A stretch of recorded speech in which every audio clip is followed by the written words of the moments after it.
নমস্কার, কেমন আছেন সবাই? শ্রেয়ার গৃহকোণে আপনাদের সকলকে স্বাগত জানাই। গতকাল রাতে আমি ভাড়া বাড়িতে চলে এসেছিলাম, তো ষষ্ঠী, তাই সকাল সকাল স্নান করে নিজে রেডি হয়ে মিহুকে রেডি করিয়ে বাড়ির দিকে চলে যাচ্ছি। সেখানেই আমরা সবাই মিলে একসঙ্গে ষষ্ঠীর পুজো করব, দিদি, আমি, মা।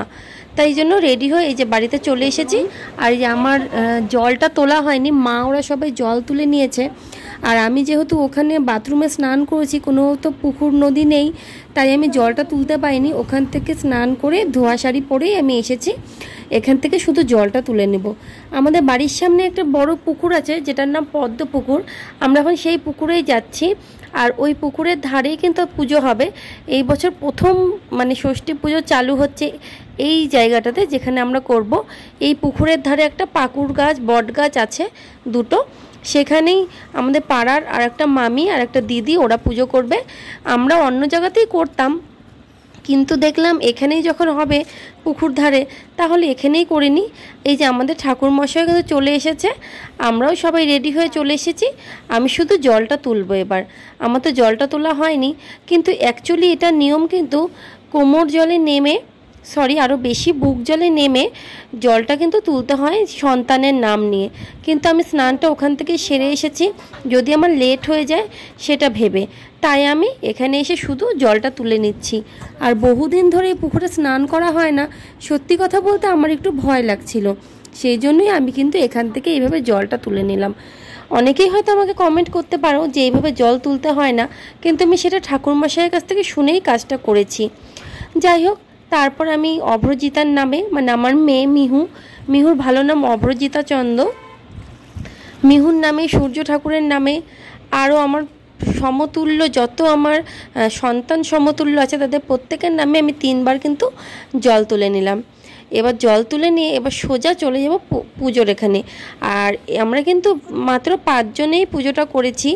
আমরা যেখানে আরেক জায়গাতে যাই সেটা আমাদের বাড়ির থেকে কাছেই, কিন্তু ওখানে পুজো হয়ে গেছে, আমার আস্তে আস্তে একটু লেট হয়ে গিয়েছে, তাই আমরা এখানেই করলাম। নতুন এখানে পুজো শুরু হলো, আশা করছি এখানে সবাই আসবে। আর এটা একদম পুকুরের ধারেই। ওই মামিটা প্রথম একাই করতে চেয়েছিল, পরে আমার মা বলল তাহলে আমরাও করব। আমি, দিভাই, মা, ওই মামি আর মামির মেয়ে। মিহু কিন্তু খুব খুশি, মিহু কিন্তু রেডি হয়ে চলে এসেছে, স্নান করে নতুন জামা পরে নিয়েছে। আর এদিকে আমার দিভাইও চলে এসেছে, কিট্টু, আমরা সবাই মিলে পুজো করতে বসে পড়ছি। কিন্তু এতটাই যে গরম, কি আর বলবো। আর এটা কিন্তু আমাদের নিয়মে আছে, দুধ আর আম ঘষতে হয়। তারপর এই যে গাছের মধ্যে আমি সুতো পেঁচিয়েছিলাম, সেটা আমি ছিঁড়ে নিচ্ছি। এই আমাদের পুজো কমপ্লিট। এত গরমের মধ্যে পুজোটা কমপ্লিট হলো, কি বলবো, গরমে তো কেউ থাকতেই চাচ্ছিল না। তারপর বাড়িতে এসে সকাল সকাল যে লুচি আর ছোলার ডাল আমাদের আর মিষ্টি, এটাই ছিল সকালের খাবার। আর আমাদের বাড়ির জামাই কিন্তু এখনো এসে উপস্থিত হয়নি। জামাই বলতে মিহুর বাবা জয়। আর আমার জামাইবাবু কাজের জন্য আসতে পারেনি। আর মিহু যে লাল রঙের জামাটা পরেছে, এই জামাটা মিহুর দিদুন মিহুকে দিয়েছে ষষ্ঠীতে। আমি এখন সব বাচ্চাদেরকে, আমার এটা একটা ভাস্তা হয়, ঋষি, মিহু, কিট্টু, এদের সবাইকে সুতো দিয়ে দিলাম, পাখার হাওয়া এইসব দিয়ে দিলাম, সুতো পরিয়ে দিলাম। তারপর তখন তো বেলা বেজে গেছে 12টা, 12:30। তখন মিহুর বাবা এসে সকালের জল খাবারে লুচি, ছোলার ডাল আর মিষ্টি খেয়ে চলে গেল। আবার ওর কাজ ছিল, ও বাড়িতে বসে কিছু কাজ করছিল। আমাকে যদিও বলে গিয়েছিল ওর আস্তে আস্তে বিকেলের খাওয়া, ও বিকেল 4টে-5টে বাজবে, কারণ ও এত দেরি করে খেয়ে গেল, এখন ওর সেখানে কিছু কাজ আছে। এই যে আমাদের বাড়ি দেখেও অনেকে হয়তো কমেন্ট করতে পারো, তো এখানে আমার কিছুই করার নেই, এটা আমার বাপের বাড়ি, আমি লজ্জা করি না। যার বাড়ি যেমন, তাকে সেই জায়গাটা মানিয়ে নিতে হয়। আর আমরা ছোটোর থেকে এখানেই বড় হয়েছি, তাই আমি কোনো লজ্জা পাই না। আমরাও কোনো হাইফাই বিশাল বড়লোক ঘরের বউ আমি না, আমি খুব গরিব ঘরের মেয়ে, আর সাধারণ মধ্যবিত্ত ঘরের আমি বউ। বাবা মার কাছে আসতে প্রতিটা মেয়েরই ভালো লাগে।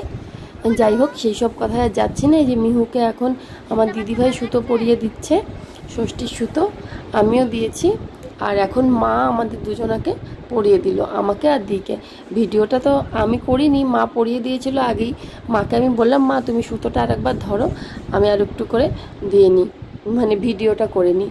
তারপর আমি তো বিয়ের পর এই নিয়ে মাত্র তিনবার আসলাম, এটা নিয়ে আমার 7বার হলো ষষ্ঠী, তবে 3বার।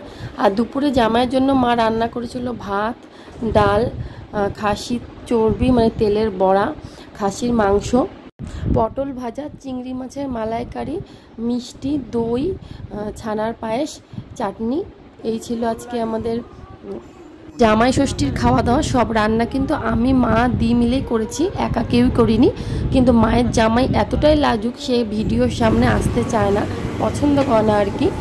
যাই হোক, তারপর খাওয়া দাওয়া সেরে একটা ঘুম দিয়ে আমরা চলে এসেছিলাম একটু বেরু করতে, আমি, মিহু আর মিহুর বাবা।